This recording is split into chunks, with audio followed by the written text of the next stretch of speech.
محترم سامعین اور معزز خواتین، جیسا کہ آپ کو یاد ہوگا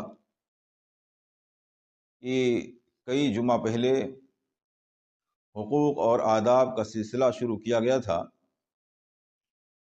اور اس سلسلے کے تحت بہت سے لوگوں کے حقوق بیان ہوئے تھے۔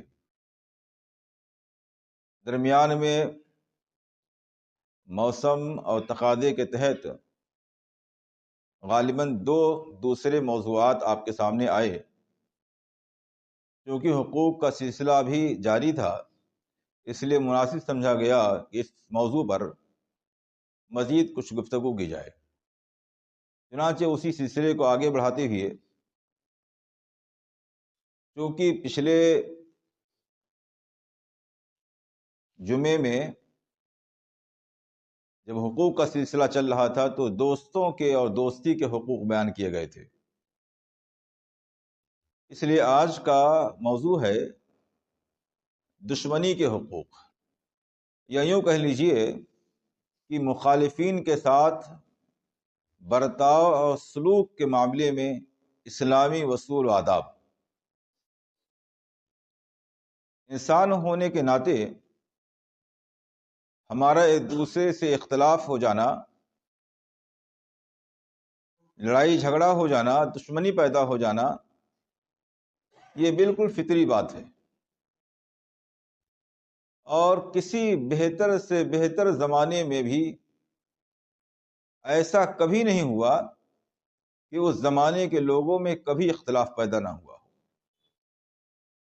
صحابہ کرام کا دور کہ جس کے بارے میں نبی اکرم صلی اللہ علیہ وسلم نے فرمایا خیر القرون قرنی، سارے زمانوں سے بہتر میرا زمانہ ہے، اس میں بھی اختلاف پیدا ہوئے۔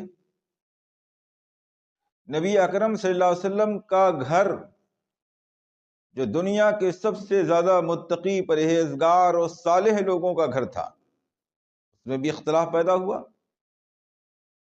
صحابہ کرام کے اپنے اندرونی معاملات، میاں بیوی کے درمیان اختلافات، بھائی بہنوں کے درمیان اختلافات، الغرض اختلاف کا ہونا یہ کوئی انوکھی اور نئی بات نہیں ہے، اور اس لحاظ سے ہمارے درمیان بھی اختلافات ہو سکتے ہیں۔ لیکن اسلام کی خوبی یہ ہے کہ وہ ہمیں زندگی جینے کا طریقہ بتاتا ہے۔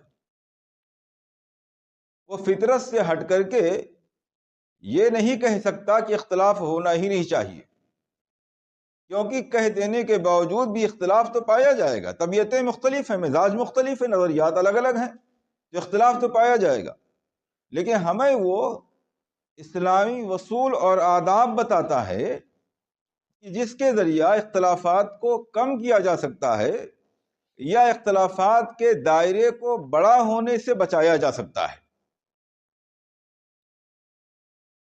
اس سلسلے میں اسلامی اصول و آداب کیا ہیں، اس سے پہلے میں دو باتیں آپ کے سامنے اور عرض کروں گا، اور یہ بھی بڑی بنیادی باتیں ہیں۔ پہلی بات، ایک ہے افتراق اور ایک ہے اختلاف۔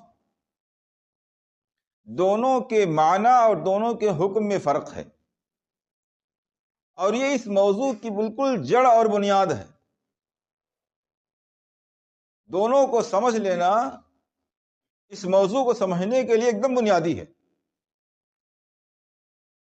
افتراق کا معنی یہ ہے کہ کسی اختلاف کی وجہ سے لوگوں کا مختلف گروہوں اور جماعتوں میں، ٹولیوں میں بٹ جانا، الگ الگ جماعتیں بنا لینا، الگ الگ گروہ بنا لینا،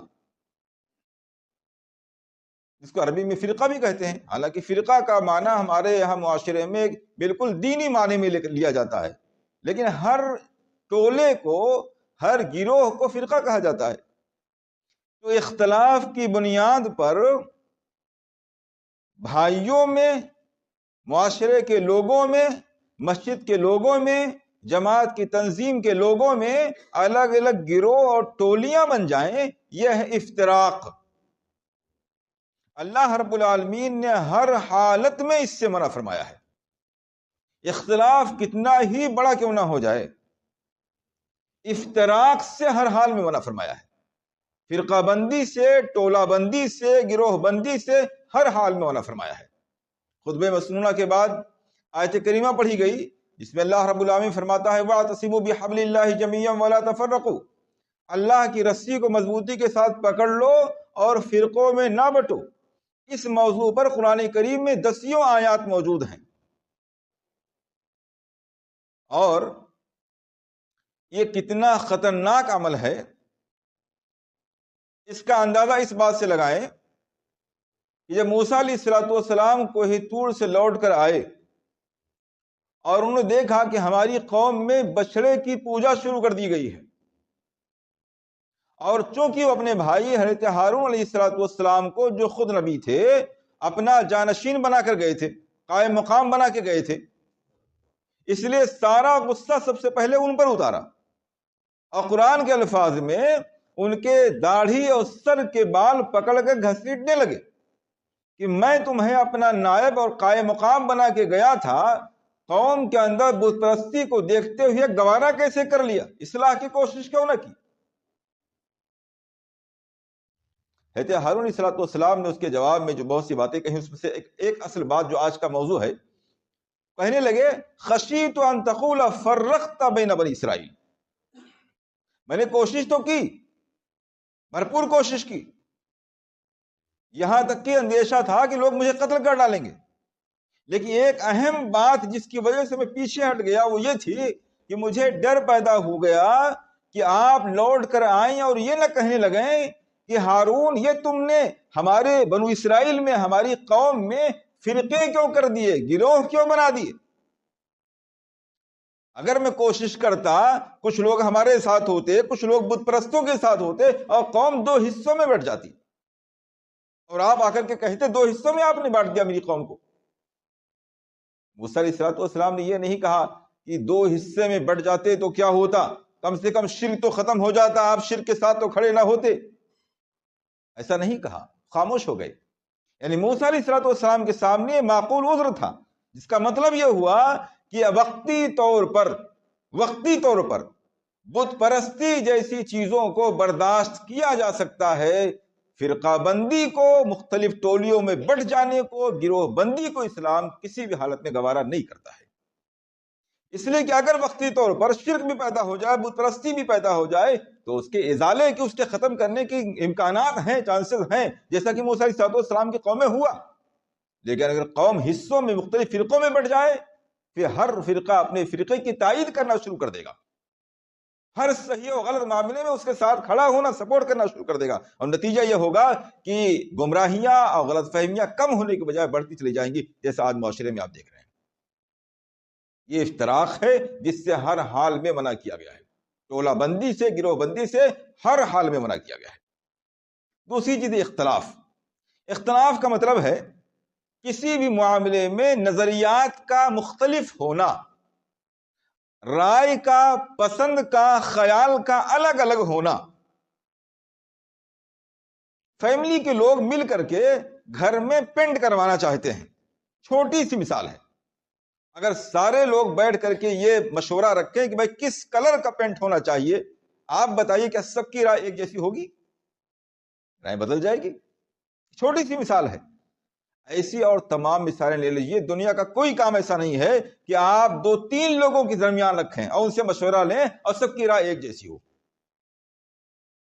بلکہ اس سلسلے میں مولانا تقی عثمانی کے والد مولانا شفیع نعمانی، انہوں نے معارف القرآن جنہوں نے لکھا ہے، انہوں نے ایک کتاب میں اپنے لکھا ہے کہ اگر کہیں کوئی مشورہ ہو رہا ہے، کوئی میٹنگ ہے کسی بھی معاملے میں، دینی دنیاوی معاملے میں، اور وہاں سب کی ایک رائے ہے، تو اس کا مطلب یہ ہے کہ یا تو ایک آدمی عقل مند ہے جو اپنی رائے رکھتا ہے، اور باقی سارے لوگ بے عقل ہیں کہ جن کے پاس اپنی کوئی عقل ہی نہیں، اور سوائے ہاں میں ہاں کرنے کے کوئی کچھ ان کو سوچ ہی نہیں رہا ہے، اس لیے وہ ایک رائے سنتے ہیں، سب کہتے ہیں ٹھیک ہے، ہاں بہتر ہے۔ اور دوسری شکل یہ ہے کہ بددیانت لوگ میٹنگ میں بیٹھے ہوئے ہیں، مشورے میں بددیانت لوگ بیٹھے ہوئے ہیں، وہ جانتے ہیں کہ فلاں کی بات غلط ہے، لیکن وہ چہرے دیکھ رہے ہیں اس کے خلاف بولنا مناسب ہوگا کہ نہیں مناسب ہوگا، بولیں کہ نہ بولیں، جاننے کے باوجود خاموش ہوں گے. یا تو بے عقل لوگ ہوں گے یا بددیانت لوگ ہوں گے، تب اختلاف نہیں پیدا ہوگا. یعنی صالح، عقل مند اور مضبوط معاشرے کے اندر رائے کا اختلاف کوئی بری بات نہیں ہے، بشرطے کہ وہ دائرے کے اندر ہو، وہ افتراق اور ٹولہ بندی تک نہ پہنچنے پائے. اسی لیے صحابہ کرام میں آپ دیکھیے تمام دینی اور دنیاوی معاملات میں بے شمار موقع ایسا آیا کہ جس میں اختلاف ہوا. چاہے آپ اذان کا معاملہ لے لیجئے، چاہے غزوہ بدر میں آپ دیکھ لیجئے کیا اختلافات پیدا ہوئے مال غنیمت کو لے کر کے، یا قیدیوں کی فدیہ لینے یا ان کے قتل کرنے سے متعلق دیکھ لیجئے، ایسے سینکڑوں واقعات آپ کو ملیں گے اختلافات پیدا ہوئے. لیکن وہ رائے کا اختلاف تھا، اختلاف کی گنجائش تھی، اور جب بات ہو رہی تھی تو سب نے اپنی اپنی رائے رکھی. نبی اکرم صلی اللہ علیہ وسلم نے یا حکیم وقت نے جس رائے کو پاس کر دیا سب نے اس پر سر جھکا لیا. اس کے بعد معاشرے میں آگے بڑھ کر کے کسی نے یہ نہیں کہا کہ رائے تو میری اچھی تھی مگر فلاں وجہ سے انہوں نے تسلیم نہیں کیا. آمنا و صدقنا، رائے میری اچھی تھی یا فلاں کی اچھی تھی، حاکم وقت نے، امیر نے، جو بھی اس وقت کا کمانڈر تھا، جو بھی تھا، اس نے جو فائنل کر دیا، جو فیصلہ لے لیا، سب نے سر جھکا لیا. گھر کا جو سرپرست ہے وہ ڈیسیزن لے لیں. اب گھر کے افراد کو اس پر بعد میں چل کر کے لوگوں کے درمیان بیٹھ کر کے اپنی رائے رکھنے کا، اختلافات کو جتلانے کا حق حاصل نہیں ہے. تو یہ فرق ہے اختلاف میں اور افتراق میں. اختلاف فطری ہے، دائرے کے اندر ہو تو یہ ایک بہتر معاشرے کی بنیاد ہے، اور افتراق غیر فطری ہے اور معاشرے کو مختلف ٹولیوں ٹکڑوں میں بانٹنے کا ذریعہ ہے، جو کسی حالت میں اسلام کو گوارا نہیں ہے. دوسری بات، اسلام نے 3 اصطلاحات استعمال کیے ہیں. یہ باتیں بہت بنیادی ہیں جو بیان ہو رہی ہیں، جتنی زیادہ اچھے انداز میں اس کو سمجھ لیں گے معاشرے کو برتنا اتنے زیادہ بہتر ہوگا. اسلام نے 3 اصطلاح بیان کیا ہے. آپ قرآن جو پڑھیے، ایک ہے صبر جمیل. صبر جمیل، جیسے قرآن نے نبی اکرم صلی اللہ علیہ وسلم سے کہا فاصبر صبرا جمیلا، اے نبی اکرم صلی اللہ علیہ وسلم آپ خوبصورت صبر کیجئے. یا جب یوسف علیہ السلام کے بھائیوں نے یوسف علیہ السلام کو کنویں میں ڈال دیا، اور یوسف علیہ السلام کا مینڈھے کے، بکری کے خون سے رنگا ہوا کرتا یعقوب علیہ السلام کے پاس لائے اور کہنے لگے کہ یوسف علیہ السلام کو بھیڑیا کھا گیا، اس کی نشانی یہ اس کا لباس ہے. اور یعقوب علیہ السلام نے اس لباس کو اٹھا کے دیکھا، وہ صحیح سالم ہے. وہ سمجھ گئے کہ بھیڑیا کپڑا اتار کے تو نہیں کھائے گا کسی کو، کپڑا تو صحیح سلامت ہے، اس کا مطلب یہ بھائیوں کا گڑھا ہوا واقعہ ہے. کیا کہنے لگے؟ فصبر جمیل واللہ المستعان علی ما تصفون. فصبر جمیل، میں خوبصورت صبر اختیار کرتا ہوں، اور جو کچھ تم گڑھ کے لائے ہو اس پر اللہ ہی سے مدد طلب کرتا ہوں. یہ ہے صبر جمیل. ایک ہے صفح جمیل، دوسری اصطلاح صفح جمیل. فصفحی صفح الجمیل، قرآن نے کہا خوبصورت اعراض کرو، خوبصورت انداز میں منہ پھیر لو، خوبصورت انداز میں نظر انداز کر دو. یہ دوسری چیز ہوئی. تیسری چیز ہے ہجر جمیل. اللہ رب العالمین نے قرآن فرمایا وَهَجُرْهُمْ حَجْرًا جَمِيلًا، اور ان کو خوبصورت انداز میں چھوڑ دو. یہ 3 الفاظ استعمال ہوئے ہیں. ان تینوں کو سمجھ لینا اختلافات کے معاملات کو برتنے کی جڑ ہے. صبر جمیل، صفح جمیل اور ہجر جمیل. صفح جمیل کا معنی کیا ہے؟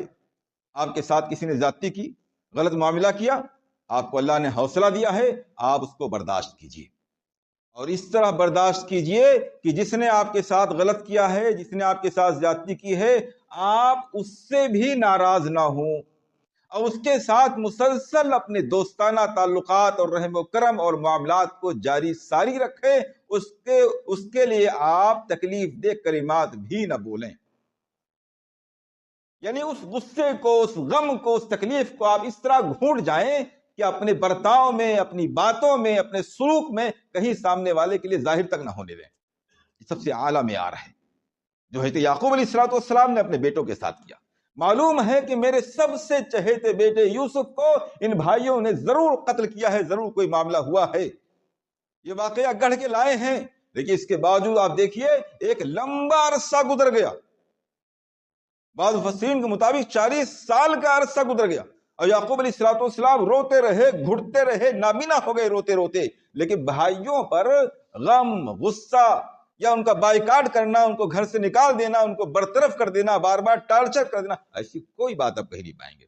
فصبر جمیل، سارا غم غصہ گھوٹ گئے، ساری شکایت، ساری توجہ اللہ کی طرف ہے۔ واللہ المستعان علی ما تصفون۔ دوسری چیز کیا ہے؟ صفح جمیل۔ آپ سے کسی کا اختلاف ہو گیا، ناچاقی پیدا ہو گئی، آپ صبر جمیل نہیں اختیار کر سکتے ہیں تو صفح جمیل اختیار کریں۔ صفح جمیل کا مطلب کیا ہے؟ کم سے کم اس معاملے میں آپ اعراض کریں، اس معاملے کو آپ نہ چھیڑیں، آپ اپنی شکایت رکھیں، اپنی پریشانی رکھیں، لیکن اس معاملے کو بہت زیادہ طول نہ دیں، بہت زیادہ آگے نہ بڑھائیں، اس کی بنیاد پر معاملات کو خراب نہ کریں، آپ تعلقات کو بگاڑیں نہیں، جاری ساری رکھیں آپ۔ یہ دوسرا طریقہ ہے فصفح الصفح الجمیل۔ اللہ رب العالمین نے نبی اکرم صلی اللہ علیہ وسلم سے کہا کہ ان کفار سے آپ مناسب اور خوبصورت طریقے سے اعراض کیجیے، ان کے ظلم اور زیادتی پر آپ خوبصورتی کے ساتھ منہ موڑ لیجیے، اعراض کیجیے، آپ نظر انداز کر دیجیے، برتاؤ، سلوک، تعلقات جاری ساری رکھیے۔ تیسری چیز کیا؟ ہجر جمیل۔ بعض دفعہ ہمارا مخالف شرارتی ہوتا ہے، وہ ضدی ہوتا ہے، دشمنی اختیار کرنے والا ہوتا ہے، اور ہمیں اس کے ساتھ برتاؤ کرنے سے یہ بات معلوم ہو چکی ہوتی ہے کہ اس کے ساتھ تعلقات کو برقرار رکھنا یہ تعلقات کو اور زیادہ بگاڑنے کا سبب بن جائے گا۔ اس کا مزاج کچھ ایسا ہے، آپ محسوس کر رہے ہیں کہ اس کے ساتھ ہمارا معاملہ بن نہیں پائے گا۔ یعنی وہ بات جو میں اکثر ذکر کرتا رہتا ہوں، وہ ایک شاعر نے کہا تھا کہ کچھ لوگ آگ کے پھول ہیں، ذرا دور ہوں تو خوشا خوشا، اور جہاں قریب آ کر گلے لگے دل و جاں میں آگ لگا گئے۔ کچھ لوگ آگ کی طرح ہوتے ہیں، کتنی سخت سردی ہو آپ مناسب دوری بنا کر کے ہی اس سے فائدہ اٹھا سکتے ہیں۔ آپ چاہیں اس میں ہاتھ ڈال دیں، پیر ڈال دیں، ٹھٹر رہا ہو ہاتھ پیر، آپ چاہیں اس میں ہاتھ پیر ڈال کے اس سے فائدہ اٹھا لیں، نہیں اٹھا سکتے ہیں۔ آپ کو اس سے فائدہ اٹھانے کے لیے مناسب دوری ہی بنائے رکھنی پڑے گی۔ اگر ایسے لوگوں سے آپ کا سابقہ پڑ جائے تو قرآن کہتا ہے وَهْجُرْهُمْ هَجْرًا جَمِيلًا، آپ خوبصورت انداز میں، بہتر انداز میں ان سے تعلقات ختم کر لیں، تعلقات توڑ دیں خوبصورت انداز میں۔ یہ تین کیٹیگری ہے۔ صبر جمیل سب سے اعلیٰ درجہ ہے، صفح جمیل دوسرے نمبر کا ہے، ہجر جمیل آپ تعلقات بند کر دیں، آپ دوری پیدا کر لیں۔ اور تینوں میں یہ لفظ بہت قابل غور ہے، ہر ایک میں جمیل کا لفظ استعمال ہوا۔ صبر جمیل، صفح جمیل اور ہجر جمیل، تینوں میں جمیل۔ جمیل کا مطلب خوبصورت، یعنی کہیں بھی آپ ایسا رویہ، ایسا طریقہ اختیار نہ کریں جو خوبصورتی کے خلاف ہو، جو تہذیب کے خلاف ہو، جو اچھے سلوک اور اچھے برتاؤ کے خلاف ہو۔ ہر ایک میں خوبصورت رویہ آپ اختیار کریں۔ یہ تین اصطلاحات ہیں، اور ان تینوں اصطلاحات کو برتنے کے لیے معاشرے میں موجود لوگ ہیں۔ آپ کچھ لوگوں کے ساتھ صبر جمیل کریں گے، کچھ کے ساتھ صفح جمیل کرنا پڑے گا، اور کچھ لوگوں کے ساتھ ہجر جمیل کرنا پڑے گا۔ یہ دو بنیادی باتیں تھیں جو آپ کے سامنے رکھنی تھی۔ تیسری بات، اسلام نے مخالفین کے ساتھ برتاؤ کے سلسلے میں کیا اصول دیا ہے؟ پہلی بات کیا ہے؟ عدل، انصاف۔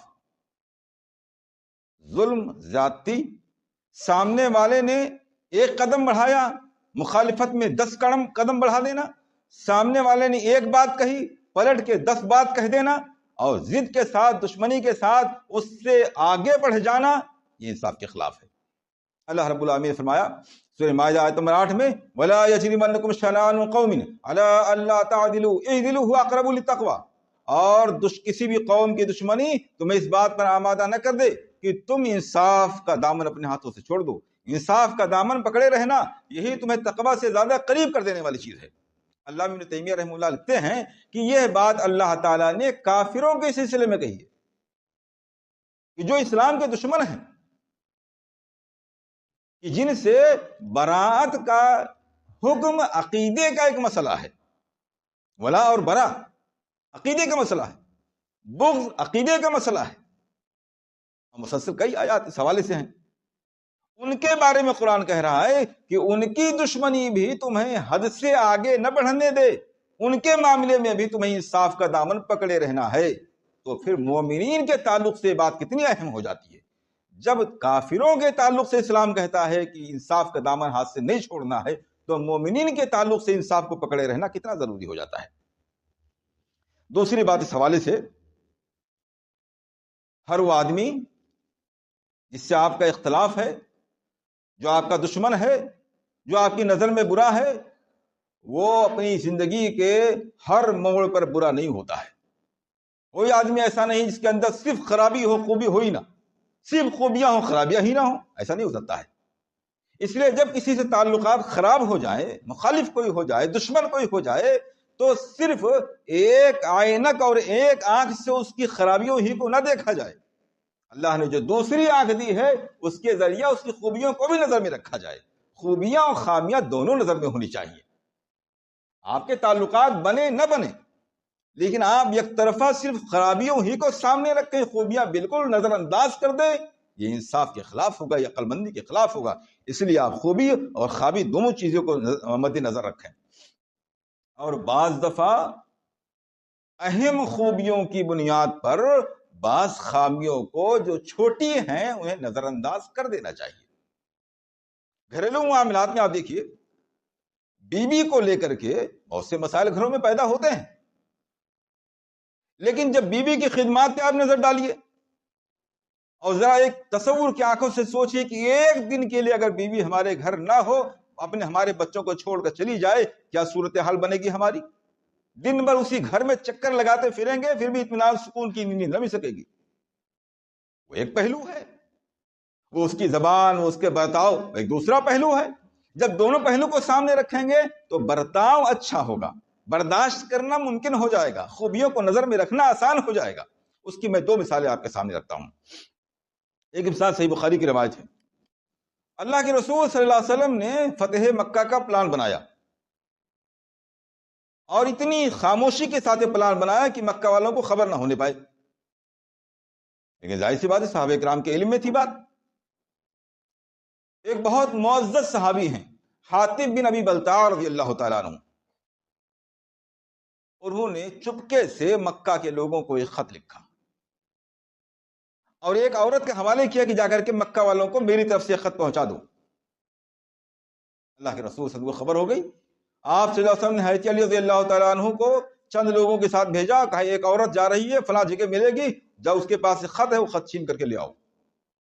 وہاں پہنچے، اس نے دینے سے منع کیا، حضرت علی نے دھمکی دی، آخرکار اس نے خط نکال کے دیا، لے کر کے آئے۔ جب خط کھول کے دیکھا گیا تو وہ حاتب بن ابی بلتع رضی اللہ تعالیٰ عنہ کی طرف سے لکھا گیا تھا، جس میں نبی اکرم صلی اللہ علیہ وسلم کے اس پلان کی خبر تھی۔ اب آپ اس غلطی کو سوچئے، کتنی بڑی غلطی ہے، یعنی ایک غلطی مسلمانوں کی جان لے سکتی تھی۔ یہ بہت بڑا، یعنی کسی قوم یا کسی ایک مذہب یا کسی ملک کے اتنے بڑے راز کو، فوجی معاملے کو اوپن کر دینا، ظاہر کر دینا، یہ تو گردن زدنی سے کم کا کوئی معاملہ ہی نہیں ہے، اس سے کم کوئی سزا نہیں ہونی چاہیے۔ جب یہ معاملہ سامنے آیا تو یہی ہوا، عمر فاروق رضی اللہ عنہ نے کہا اللہ کے رسول منافق ہو گیا، اب مجھے اجازت دیجیے اس کی گردن مار دو۔ آپ نے کیا فرمایا؟ ٹھہرو عمر، یہ حاتب پوچھا آپ نے، مجھے معلوم کی، ان کا اللہ کے رسول آپ فیصلہ لینے میں جلدی نہ کیجیے، میری بات سن لیجیے۔ اصل معاملہ یہ ہے کہ مکے میں میرا اپنا کوئی نہیں تھا، مکہ میں میرا گھر مکان، گھر والے لوگ ہیں، میں چاہتا تھا کہ اس خط کے ذریعہ میں ان پر ایک احسان کر دوں دیکھے، تاکہ وہ میرے گھر بال کی حفاظت کریں، ورنہ آپ کا جو ارادہ ہے وہ تو اللہ کا ارادہ ہے، اس کے خلاف یہ کر بھی کیا سکتے ہیں، تو مجھے بھی معلوم تھا، میں نے آپ کو کمزور کرنے کا ارادہ نہیں کیا تھا۔ حضرت عمر کے گردن مارنے کی اجازت طلب کرنے پر اللہ کے رسول نے فرمایا ٹھہرو، آپ کو معلوم ہے یہ حاتب بن بلتع بدری صحابی ہیں، غزوہ بدر میں یہ شامل تھے، اور اللہ رب العالمین نے غزوہ بدر کے لوگوں پر نظر کرم فرمائی اور کہا تھا کہ اس کے بعد ابھی بدری صحابہ جو چاہیں کریں، میں نے پہلے سے معافی کا اعلان کر دیا ہے، پہلے سے معافی کا اعلان ہو چکا ہے، یہ بدری صحابہ ہیں، غلطی یقیناً بہت بڑی ہے لیکن پچھلی خوبیوں کو نظر میں رکھیے، اور معافی کا اعلان کیا گیا، اتنا بڑا جرم معاف کر دیا گیا۔ دوسری مثال دیکھیے، واقعہ افک ہے، واقعہ افک نہیں، سوری دوسرا واقعہ ہے، اس کو بھی لاتا ہوں میں۔ واقعہ آپ کو معلوم ہے، ایک شخص صحرا میں سفر کر رہا تھا، ایک درخت کے نیچے سو گیا، اس کی سواری جس پر اس کا سامان کھانا پانی تھا وہ کہیں چلی گئی، اس کی آنکھ کھلتی ہے، وہ دیکھتا ہے چاروں طرف لق و دق صحرا ہے، موت اس کی آنکھوں کے سامنے ہے، وہ سمجھ لیتا ہے مرنا ہی ہے، وہ اسی درخت کے نیچے لیٹ جاتا ہے مرنے کے لیے تیار ہو کر کے۔ تھوڑی دیر کے بعد اس کی آنکھ کھلتی ہے تو دیکھتا کہ اس کی سواری اس کے کھانا پانی ساز و سامان کے ساتھ وہاں کھڑی ہے۔ اب وہ مارے خوشی کے کیا کہتا ہے؟ اللہم انت عبدی وانا ربک، اے اللہ تو میرا بندہ ہے، میں تیرا رب ہوں۔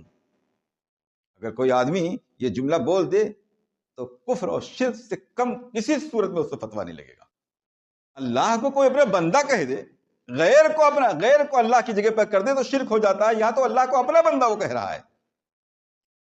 لیکن بجائے اس کے کہ اللہ رب العالمین اس پر ناراض ہوتا، جہنم کی سزا دیتا، حدیث میں آتا ہے اللہ رب العالمین اس بندے کے جملے پر ہنس پڑا کہ بندہ اس قسم کی اچانک رحم و کرم دیکھ کر کے اپنا اتنا ہوش و حواس کھو بیٹھا کہ وہ جملہ الٹا کر گیا۔ کہنا چاہیے تھا کہ اللہ تو میرا رب ہے، تو میرا پالنے والا ہے، میں نا امید ہو گیا تھا، تو نے میری سواری واپس کر دی۔ اس کو یہ کہنا چاہیے تھا، مارے خوشی کا جملہ اس نے الٹا کر دیا۔ اللہ رب العالمین ناراض نہیں ہوا، اس لیے کہ وہ جانتا ہے کہ اس بندے کے دل میں ایمان ہے، یہ جذبات کی فراوانی میں خوشی کی انتہا میں جملہ الٹ گیا، غلطیاں معاف کر دی گئی۔ تو یہ بات ذہن میں ہونی چاہیے کہ ہم جب بھی کسی سے مخالفت ہو اس کی خوبیوں کو بھی نظر میں رکھیں، خامیوں کو بھی نظر میں رکھیں۔ جب دونوں چیزوں کو نظر میں رکھیں گے تو عدل و انصاف کا دامن پکڑے رہنا آسان ہو جائے گا۔ تیسری چیز ہے مصالح اور مفاسد کی رعایت۔ کیا مطلب؟ معنی یہ ہے کہ جب ہم کسی کے ساتھ کوئی ایکشن لیتے ہیں، چاہے کسی غلطی کو ختم کرنے کے لیے، کسی منکر کو رد کرنے کے لیے، یا کسی معاملے میں آپ اپنی رائے رکھنے کے لیے کسی طرح کا جب ایکشن لیتے ہیں ہم، تو بعض دفعہ ہم کسی چیز کو درست کرنے کے لیے ایکشن لے رہے ہوتے ہیں، لیکن اس ایکشن کی وجہ سے وہ چیز درست ہونے کے بجائے اور زیادہ بگڑ جاتی ہے، خراب ہو جاتی ہے۔ ہم ایک چیز درست کرنا چاہتے ہیں اور دوسری چیز اس سے زیادہ خراب ہو جاتی ہے۔ جیسے میں نے شروع میں مثال دی کہ گھر کے لوگ بیٹھ کر مشورہ کر رہے ہیں کہ دیوار کا پینٹ کس کلر کا ہونا چاہیے، الگ الگ رائے آ گئی۔ اب کوئی ایک رائے پر ضد کر لے اور اس کا نتیجہ یہ ہو کہ گھر میں بٹوارا پیدا ہو جائے، تو بات کہاں سے اٹھی تھی؟ ذرا سے کلر سے اٹھی تھی، پینٹ کے کلر سے۔ اب اس پر ہم نے ایگری کرنے کے بجائے، نظر انداز کرنے کے بجائے اپنی بات پہ اتنا ضد کر لیا کہ اختلاف تک بات پہنچ گئی۔ یہ برائی کو مٹانا نہیں، برائی کو بڑھانا ہے۔ اس لیے جب بھی کسی کا رد کریں، کسی معاملے پر اختلاف کریں، کوئی ایکشن لیں، تو ہم یہ دیکھیں کہ جس برائی کو مٹانے کے لیے ایکشن لیا گیا ہے وہ برائی گھٹ رہی ہے یا بڑھ رہی ہے، یا اس کی وجہ سے کہیں دوسری بڑی خرابی تو نہیں پیدا ہو رہی ہے۔ یہ اسلام کے بنیادی اصول میں سے ہے، تمام قسم کے معاملات میں سے۔ اس کی مثال آپ دیکھیے، اللہ رب العالمین نے قرآن کریم میں فرمایا وَلَا تَسُبُّوا الَّذِينَ يَدْعُونَ بِغَيْرِ اللَّهِ، اور ایسے لوگوں کو کہ معبودوں کو برا بھلا نہ کہو جو اللہ کے علاوہ دوسروں کی عبادت کرتے ہیں، فَيَسُبُّ اللَّهَ عَدْوًا بِغَيْرِ عِلْمٍ، ورنہ وہ پلٹ کر لا علمی میں آپ کے اللہ کو، آپ کے معبود کو برا بھلا کہہ دیں گے۔ جو معبودان باطل ہیں وہ تو ہر حال میں باطل ہیں، اگر ان کے باطل ہونے کو واضح کیا جائے اور ان کی کمزوریوں کو بیان کیا جائے اس میں کوئی غلط بات تو ہے نہیں، لیکن اس کے باوجود اسلام کہتا ہے کہ اس کے باطل ہونے کو، اس کی کمزوری کو بیان کرنے میں لب و لہجے کو خراب نہ کرو، برا بھلا کہنے میں گالی گلوچ کا انداز اختیار نہ کر لو، ورنہ پلٹ کر تمہارے اللہ کو، تمہارے معبود کو برا بھلا کہنے لگیں گے۔ تو ہم چاہتے یہ ہیں کہ یہ آدمی اللہ کے ساتھ شرک نہ کرے، اور ہم نے جو برتاؤ کیا اس کی بنیاد پر شرک سے بڑھ کر وہ گالی گلوچ پہ اتر آیا، تو کہا یہ چونکہ بڑا معاملہ پیدا ہو گیا، اس بڑے معاملے کو روکنے کے لیے ان کو برا بھلا مت کہو، کہ معبودوں کے سلسلے میں کچھ مت کہو، غلط انداز میں، غلط الفاظ میں ان کو یاد نہ کرو۔ دوسری مثال دیکھیے، اللہ کے رسول صلی اللہ علیہ وسلم نے حضرت عائشہ رضی اللہ تعالیٰ عنہ سے فرمایا، اے عائشہ اگر تیری قوم کے لوگ نئے نئے مسلمان نہ ہوئے ہوتے تو میرا ارادہ یہ تھا کہ میں خانہ کعبہ کو گرا دیتا اور پھر سے اس کو ابراہیم علیہ السلام کی بنیادوں پر قائم کرتا۔ اس کے دو دروازے بناتا، ایک جانے کے لیے، ایک واپس نکلنے کے لیے۔ خانہ کعبہ کو ابراہیم علیہ السلام کی بنیادوں پر قائم کرنا اہم معاملہ تھا. آپ صلی اللہ علیہ وسلم کا نبی ہونے کی حیثیت سے ارادہ تھا، جو ظاہر بھی آپ نے فرمایا میں ایسا اس لیے نہیں کر رہا ہوں کہ تیری قوم کے لوگ ابھی نئے نئے مسلمان ہیں، وہ کہنا شروع کر دیں گے کہ یہ کیسے پیغمبر ہیں جو خانہ کعبہ کو اٹھا رہے ہیں. غلط فہمی پیدا ہو جائے گی، غلط نظریات پیدا ہو جائیں گی، بڑی خرابی پیدا ہو جائے گی. اس بڑی خرابی سے بچانے کے لیے اس چھوٹی چیز کو برداشت کر لیا گیا، اور آج تک خانہ کعبہ اپنی حالت میں ہے. آپ دیکھیے واقعی عفق پایا گیا. حضرت عائشہ رضی اللہ تعالی عنہا پر منافقین نے الزام لگایا، کچھ سیدھے سادے مسلمان بھی اس میں شامل ہو گئے. جب واقعی عفق کی آیات نازل ہوئی اور نبی اکرم صلی اللہ اور حضرت عائشہ رضی اللہ تعالیٰ عنہ کی تطہیر کی گئی، ان کی پاک دامنی کو بیان کیا گیا، اللہ کے رسول صلی اللہ علیہ وسلم نے حسان بن ثابت شاعر اسلام جیسے صحابی پر کوڑے لگوائے، تہمت کے کوڑے لگوائے، اور رئیس المنافقین اور اس کے ساتھ شامل تمام منافقین کی پیٹھیں محفوظ رہی، ان پہ کوئی کوڑا نہیں لگایا گیا. وہ مجرم تھے، وہ اس الزام کی جڑ تھے، وہ معاف کر دیے گئے، ان کو نظر انداز کر دیا گیا، اور صحابہ کرام پر کوڑے لگ رہے ہیں. یہ دونوں برتاؤ کا فرق کیا ہے؟ فرق یہ کہ یہ صحابہ ہیں، ان کی تطہیر مقصد ہے، ان کو گناہوں سے پاک کرنا مقصد ہے. منافقین پر کوڑے اس لیے لگائے، اور کوڑے لگائے جاتے تو ایک نیا اور بڑا فتنہ پیدا ہونے کا اندیشہ تھا، بغاوت کا اندیشہ تھا، دشمنوں کے ساتھ مل کر ساز باز کرنے کا اندیشہ تھا. آپ صلی اللہ علیہ وسلم اس کو برداشت کر لیا، صحابہ کرام پر کوڑے لگوائے گئے. اس طرح کے کئی واقعات ہیں جس سے ہمیں یہ معلوم ہوتا ہے کہ ہم کسی بھی شخص کے ساتھ برتاؤ کرنے میں، ایکشن لینے میں، اپنی بات کو رکھنے میں، رد عمل کرنے میں اس بات کا خوب خیال رکھیں کہ اس کا رزلٹ کیا آنے والا ہے. اگر اچھا رزلٹ آ رہا ہے ٹھیک ہے، اچھے انداز میں آپ بات رکھیں، لیکن اگر ہم کو یہ لگ رہا ہے کہ رزلٹ جس کو ہم صحیح کرنا چاہتے ہیں اس سے بھی زیادہ خراب پیدا ہو جائے گا، تو ایسی صورت میں بہتر یہ ہے کہ آپ اس وقت خاموشی ہی اختیار کریں. یہ اصلاح کے بجائے فساد کا ذریعہ بن سکتا ہے. تو اصلاح بات وہ کریں، ایکشن وہ لیں، طریقہ وہ اختیار کریں جس کے سلسلے میں ہم کو اصلاح کی امید ہو. اگر افساد کا، فساد کا، بڑی خرابی کا اندیشہ ہے تو ہم خاموش رہیں. یہ مخالفین کے ساتھ برتاؤ کا ایک معاملہ ہے. اسی طرح چوتھی چیز ہے مخالف کی بات کی حقیقت کو جاننا، اس کا مقصد جاننا. بعض دفعہ ایسا ہوتا ہے کہ ایک آدمی جو بات کہتا ہے اس کا مقصد کچھ اور ہوتا ہے، لیکن وہ جو جملہ بول رہا ہے، جو بات کہہ رہا ہے، اس کو ہم سمجھ نہیں پاتے ہیں، اس کو ایک غلط نظریے کے تحت کچھ اور سمجھ بیٹھتے ہیں. اس کی نیت اچھی تھی، اس کا ارادہ مقصد اچھا تھا، وہ اچھی بات کہنا چاہتا تھا، مگر اس کے منہ سے اچھی بات یا مناسب جملہ نکل نہیں سکا، اور ہم نے اس کے جملے کو پکڑ لیا کہ تم نے تو یہ بات کہی تھی، جبکہ ہم کو معلوم ہے کہ یہ آدمی یہ اس طرح کی بات نہیں کر سکتا، اس کا مقصد کچھ اور ہے، وہ صفائی بھی اپنی دے رہا ہے، لیکن ہم جملہ پکڑ کے بیٹھ جائیں کہ آپ نے یہ بات کیوں کہی. یہ مخالفین کے ساتھ برتاؤ کا غیر اسلامی طریقہ ہے.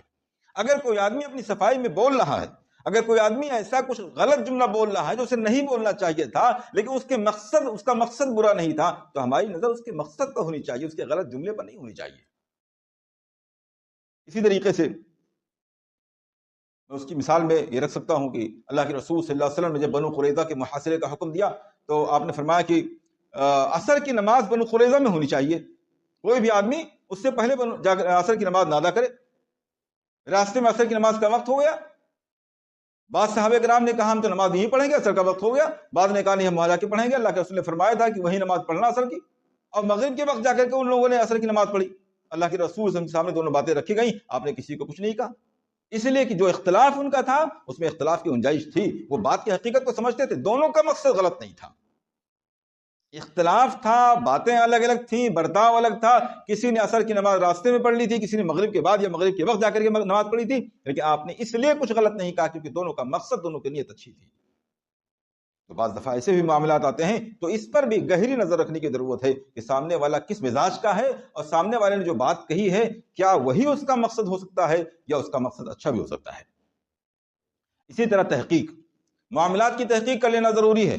اگر کوئی بات ہمارے مخالف کے حوالے سے واسطوں سے آئی ہوئی ہے تو یہ ایک حقیقت ہے کہ کسی بھی بات کے جتنے واسطے بنتے چلے جائیں گے وہ بات اتنی زیادہ اپنی حقیقت سے دور ہوتی چلی جاتی ہے، یہاں تک کہ ایک وقت ایسا آتا ہے کہ وہ بات بالکل الٹ جایا کرتی ہے.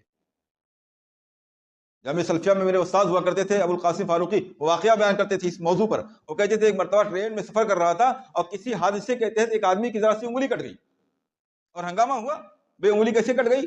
یہاں تک کہ تھوڑی دیر کے بعد بعض لوگوں نے آ کے پوچھا بھائی وہ آدمی کیسے مر گیا، اس آدمی کا گلا کیسے کٹ گیا؟ بات انگلی کے کٹنے کی ہوئی تھی اور سوال مرنے اور گلا کٹنے کا ہونے لگا تھوڑی دیر میں. تو بات جتنی زیادہ واسطوں سے پہنچتی ہے اتنی زیادہ وہ حقیقت سے دور ہوتی چلی جاتی ہے اور اتنی زیادہ اس کے بدلنے کے چانسز ہوتے ہیں. اس لیے جب واسطوں سے اپنے مخالف کی کوئی بات آپ سنیں، ڈائریکٹ آپ نہیں سن رہے ہیں، واسطوں سے سن رہے ہیں، تو یہ واسطے کتنے ہی معتبر کیوں نہ ہو ان کی پوری تحقیق کر لینا ضروری ہے. ہو سکتا ہے جس نے آپ سے کہا ہے وہ معتبر ہو مگر جہاں سے سنا ہے وہ معتبر نہ ہو، یا اس نے صحیح انداز میں سنا ہی نہ ہو، یا اس نے سننے کا کچھ اور مطلب نکال لیا ہو. اس لیے اس کی تحقیق کر لینا ضروری ہے. اللہ رب العالمین نے سورہ حجرات میں ہم کو اس کا حکم دیا ہے. چھٹی چیز ہے حسن ظن، اچھا گمان رکھنا چاہیے. مسلمان کے تعلق سے جب تک کہ یقین کے ساتھ غلط بات معلوم نہ ہو جائے تب تک اس کے سلسلے میں ہم کو اچھا ہی سوچنا چاہیے. قرآن میں کئی جگہوں پہ اس کا حکم آیا ہوا، وقت نہیں کہ تفصیل بیان کروں. ساتویں چیز یہ ہے کہ جب حق سامنے آ جائے، چاہے مخالف کی طرف سے آئے، ہم اس کے خلاف بول رہے تھے، میری رائے کچھ اور تھی، سامنے والے کی رائے کچھ اور تھی، جب یہ واضح ہو جائے کہ میں غلطی پر تھا اور سامنے والے کی بات حق تھی تو ہمیں فوراً اس کے سامنے سر جھکا لینا چاہیے. یہ ضد اور انا نہیں ہونی چاہیے کہ یہ میری بات تھی اس لیے یہی اوپر رہے گی، میں کیوں کسی اور کی بات مانوں، کسی اور کے سامنے کیوں سر جھکاؤں. اس لیے کہ جب آپ کسی کی بات کے سامنے سر جھکا رہے ہیں تو اصل میں اس کے سامنے نہیں جھکا رہے ہیں، آپ اس کی اس بات کے سامنے جھکا رہے ہیں جو حق ہے، اور حق کے سامنے سر جھکانا یہ اسلامی تعلیمات کا حصہ ہے. تو ہمارے دشمن، بدترین قسم کے دشمن کے حوالے سے بھی اگر حق معلوم ہو جائے، حق آ جائے تو اس کے سامنے فوراً ہم کو سر جھکا لینا چاہیے. میں اس کی مثال دوں، نسائی کی روایت ہے، ایک یہودی عالم نے صحابہ کرام سے کہا نعم القوم وانتم لولا انتم لا تشرکون، آپ لوگ بہت اچھے لوگ ہوتے اگر شرک نہ کر رہے ہوتے. صحابہ سے کہا اگر شرک نہ کر رہے ہوتے تو تم لوگ اچھے آدمی ہوتے. اگر ہم سے کوئی ایسا کہہ دیتا تو آپ بگولا ہو جاتے. صحابہ کے بارے میں کوئی ایسی بات کہہ رہا ہے، نبی اکرم صلی اللہ علیہ وسلم کے شاگردوں کے بارے میں ایسی بات کوئی کر رہا ہے، قرآن میں ان کے سلسلے میں آیات آئی ہوئی ہیں. لیکن انہوں نے پوچھا وجہ کیا، کون سا شرک ہم کرتے ہیں؟ کہا تقولون والکعبۃ، شرک کیا کرتے ہو؟ جب قسم کھاتے ہو تو کہتے ہو کعبہ کی قسم. اب ظاہر سی بات ہے کون یہ کہتا تھا صحابہ کرام یہ جملہ شرک سمجھ کر کہہ رہے تھے یا اس میں وہ کعبہ کی قسم کھا رہے تھے؟ بات یہ تھی کہ عرب والے لوگ اس طرح کے قسم کھایا کرتے تھے جس میں رب کا لفظ محذوف ہوتا تھا. کعبہ کی قسم کھانا ان کا مقصد نہیں ہوتا تھا، رب کا لفظ محذوف ہوتا تھا، چھپا ہوا ہوتا تھا. لیکن جب اللہ کے رسول صلی اللہ علیہ وسلم نے سنا کہ یہ اس طرح کی بات کر رہا ہے تو آپ نے تعویل نہیں کی، غصہ نہیں جتلایا. اب بات اس کی درست ہے. صحابہ کو حکم دیا اے صحابہ اب جب تم دوبارہ قسم کھایا کرو تو ورب الکعبۃ کہا کرو، وہ جو محذوف رکھا تھا اس کو ظاہر کرو، ورب الکعبۃ کہو. دشمن کے ذریعہ، یہودی کے ذریعہ ایک بات آئی ہوئی ہے، صحابہ کرام پہ الزام لگایا گیا ہے. یہ بات چونکہ اس کی حق تھی، نبی اکرم صلی اللہ علیہ وسلم نے اس کے سامنے سر جھکا دیا اور پھر صحابہ کی اصلاح فرمائی. اس لیے مخالف کتنا ہی مخالف کیوں نہ ہو، جب وہ حق بات کہہ رہا ہو تو اس کے سامنے سر جھکا دینا چاہیے. اور یہ سر جھکانا اس کے سامنے سر جھکانا نہیں ہے، اپنی انا کو تسکین دینے کے لیے بات سمجھ لینی چاہیے، ہم حق کے سامنے سر جھکا رہے ہیں، اس کے سامنے نہیں جھکا رہے ہیں. اور اس موضوع کی آخری بات یہ ہے کہ جب بھی کسی اختلاف کے موقع پر، کسی مشورے میں اپنی بات رکھتے ہوئے جب بھی کوئی بات کر رہے ہوں تو ہم سلیقے کی بات کریں، تہذیب کی بات کریں. اپنا انداز بھی تہذیب والا ہونا چاہیے، اپنے الفاظ بھی مہذب ہونی چاہیے. اکثر دفعہ ایسا ہوتا ہے ہم حق پر ہوتے ہیں، ہماری بات اچھی ہوتی ہے، ہمارا ارادہ اچھا ہوتا ہے، ہمارا ایکشن کچھ ایسا ہوتا ہے جو معاملات کو بگاڑ دیتا ہے، ہمارے جملے کچھ ایسے ہوتے ہیں جو غلط فہمیوں میں ڈال دیتے ہیں، ہماری تہذیب کا معاملہ کچھ ایسا ہوتا ہے کہ معاملات کو بگاڑ کے رکھ دیتا ہے. اس لیے قرآن نے ہم کو اس بات کی تعلیم دی ہے ہر موقع پر اور خصوصی طور پر اختلاف کے موقع پر اپنی زبان کو کنٹرول رکھیں، اپنی تہذیب کی حفاظت فرمائیں، سلیقے سے کوئی گفتگو کریں، بے معنی اور ذو معنی الفاظ استعمال نہ کریں، بد تہذیبی پر نہ اتر آئیں. اللہ رب العالمین اس حوالے سے سورہ اسراء میں ارشاد فرمایا وَقُلْ لِعِبَادِي يَقُولُوا الَّتِي هِيَ أَحْسَنُ، اے نبی اکرم صلی اللہ علیہ وسلم میرے بندوں سے کہہ دینا کہ وہ بات کہیں جو سب سے بہتر ہو، وہ طریقہ اختیار کرے بات کرنے میں جو سب سے عمدہ ہو، تہذیب والی بات ہو، سلیقے والی بات ہو، طریقہ بھی ان کا اچھا ہو، جملے بھی اچھے ہوں، بات کرنے کا انداز بھی اچھا ہونا چاہیے۔ کیوں؟ ان الشیطان ینزغ بینہم، اس لیے کہ شیطان تو ایسے موقع کی تاڑ میں لگا رہتا ہے کہ آپ کے منہ سے کوئی جملہ نکلے جس کا کوئی دوسرا معنی ہو سکتا ہے، آپ کا کچھ ایکشن ایسا ہو جائے کہ جس کی وجہ سے غصے کو بھڑکایا جا سکتا ہو، ینزغ بینہم، اور وہ ایسے موقع سے فائدہ اٹھا کر فوراً دشمن کے دل میں، مخالف کے دل میں وسوسہ ڈالنا شروع کر دیتا ہے، آپ کے خلاف بھڑکانا شروع کر دیتا ہے، ذہن سازی کرنا شروع کر دیتا ہے۔ شیطان ینزغ بینہم، لوگوں کے درمیان وسوسے، غلط خیالات ڈالتا ہے۔ ان الشیطان کان عدوا مبینا، شیطان تمہارا کھلا ہوا دشمن ہے۔ اس لیے اللہ رب العالمین قرآن کریم کے حوالے سے ہم کو یہ بتا رہا ہے کہ جب ہم بات کر رہے ہوں، خاص طور سے مخالفت میں بات کر رہے ہوں، کسی کی رائے کے خلاف اپنی رائے رکھ رہے ہوں، تو اس کے آداب، سلیقے، گفتگو، انداز، ساری چیزوں کو بہت ناپ تول کر کے بولیں، پہلے خوب تول لیں، سمجھ لیں جب بولنے جا رہے ہیں اس کا کوئی دوسرا معنی تو نہیں ہو سکتا ہے، اس کی وجہ سے کوئی غلط فہمی تو نہیں پیدا ہو سکتی ہے، وہ انداز ہمارا برا تو نہیں ہے۔ ان ساری چیزوں کا خیال رکھ کر ہم برتاؤ کریں گے تو انشاءاللہ مخالفت کا دائرہ کمزور پڑے گا، اور انشاءاللہ العزیز مخالفت افتراق تک نہیں پہنچے گی، اختلاف افتراق تک نہیں پہنچے گا۔ اور بہت سے اختلافات کے باوجود جس طرح صحابہ اکرام ایک رسی میں پلوئے ہوئے اور ایک اللہ کی رسی کو مضبوطی کے ساتھ پکڑے ہوئے تھے، آج بھی امت مسلمہ میں کیفیت پیدا ہو سکتی ہے۔ بدقسمتی سے ایسا نہ ہونے کی وجہ سے ہم مختلف حصوں میں بٹ کے کمزور ہو گئے ہیں۔ اللہ رب العالمین سے دعا ہے کہ ہمیں مخالفین اور موافقین سب کے ساتھ اسلامی اصول و آداب کو سمجھنے اور اسے صحیح معنوں برتنے کی توفیق عنایت فرمائے۔ آمین۔ وآخر دعوانا الحمدللہ رب العالمین۔